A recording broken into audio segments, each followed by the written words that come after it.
Hello there, I'm Woody Wormhead and welcome to my channel. Today I'd like to show you how to graft stocking stitch in the round. It's pretty much the same as grafting stocking stitch flat. It's just that we start it and finish it ever so slightly differently. And we need to take care with those first and last stitches in the round as we do it. Now, where might you use this? You can use it in a number of different places. I use it personally when I'm making jumpers for myself. Because I like the ribbing to all match, I will work the cuffs bottom up and then I will graft them onto the sleeves. Okay, that's one thing that I do because I like to have everything matching like that.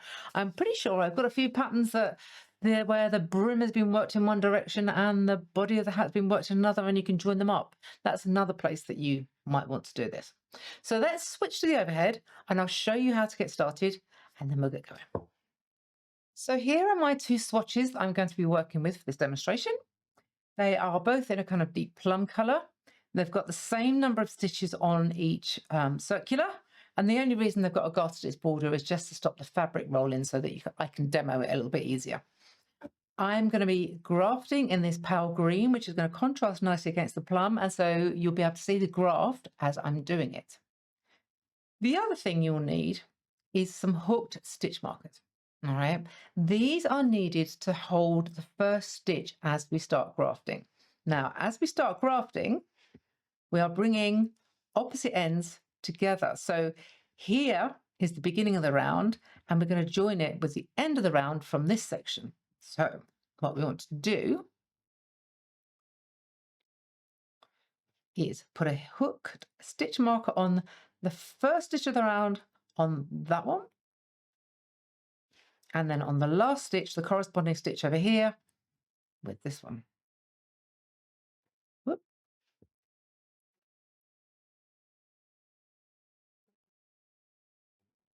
Now we need that to grab the stitch later on, because when you are grafting with stocking stitch, and it's actually the same for any stitch pattern that you might want to graft in the round,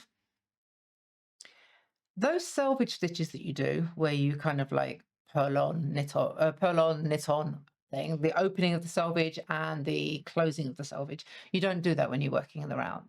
You go straight into the maneuver for a stocking stitch, and that means that when you come to the end, these stitches will only have had one pass through of the green yarn, and we have to finish it off with a second pass through.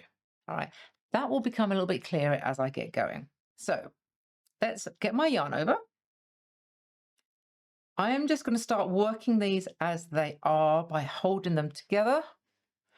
And I'm going to start with knit off, purl on.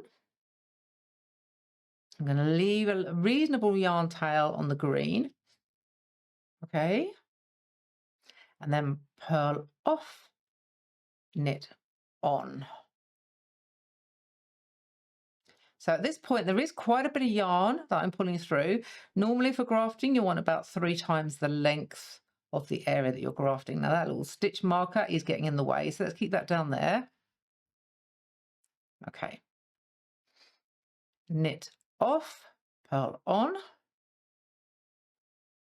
Getting going can take you a minute. Purl off, knit on.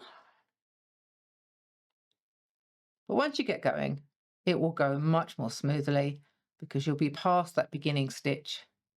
All right.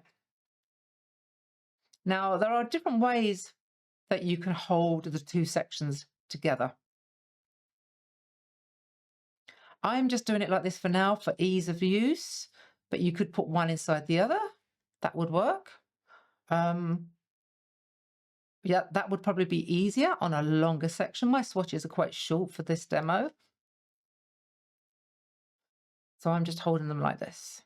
So knit off, purl on.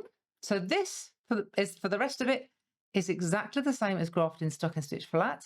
Purl off, knit on. The only difference is that we put a hooked stitch marker on each of the stitches at the start of the graft, all right, which we'll need at the end, and we didn't work the selvages. Okay, so that's the only difference. Knit off, purl on. Ooh, purl off, knit on. So let me just tighten that up and let's have a look and see how it is.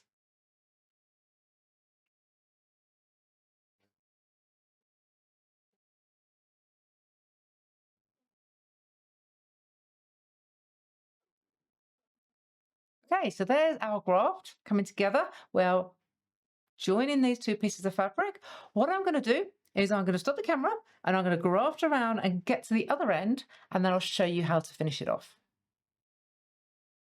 Okay, so here we have the almost finished swatch. You can see that I've grafted in the lime all the way around. It goes all the way around the fabric there and all the way around the back here. You can see the line. Now I'm taking care as I show you this because I don't want my needles slipping out. That is something that is likely to happen. A bit like when you are grafting flat. The last couple, you have to take a bit of extra care with. But before we finish these off, what we need to do is to deal with the stitch markers that we had right at the very beginning, okay? This is where these become important.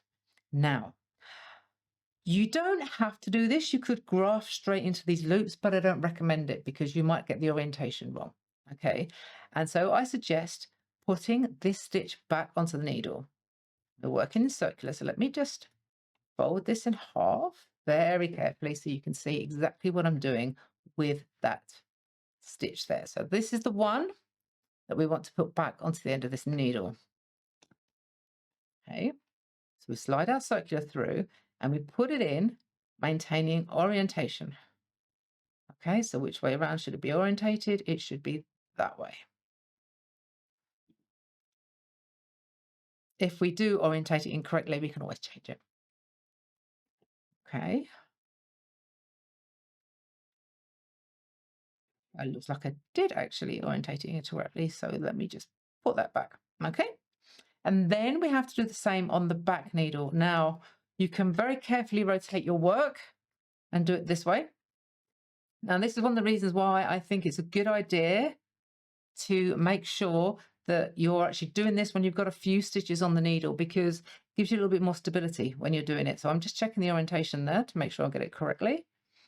I'm going to tuck that yarn towel in so it's out of our way. And then we've got to pick up this stitch here, which is on a movable thread there. And we're going to put it very carefully onto there and remove that. So the fact that that is a last stitch worked and it's got a yarn tail here, we have to be extra careful with it when we're grafting so we don't pull it out. So let's pull that back so that the stitches sit on the other end of the needle here. And then we turn our work back around and we get these stitches ready here. Okay, so the stitches are all ready to be done. Now I cut this at just the right length. Let's rethread that. And we're going to continue the mantra. Knit off, purl on, purl off, knit on, knit off, purl on, purl off, knit on. And you can actually now remove those needles because that was the second pass through on those stitches. They were passed through once at the beginning and then you did them again at the end. Okay, let's be very careful not to undo that. And once we've tightened up all these little ends that we've got inside, you will be able to thread these through and weave them in, and you will have finished your graft in the round. And that's grafting in the round. All right. It's not difficult. It's just like grafting flat. It's just that we don't do the selvage treatment because there isn't an edge in our knitting. All right, because it's in the round. All you have to do is to make sure that you're holding those first stitches on each piece so that you can come back to them so you can get the second pass through.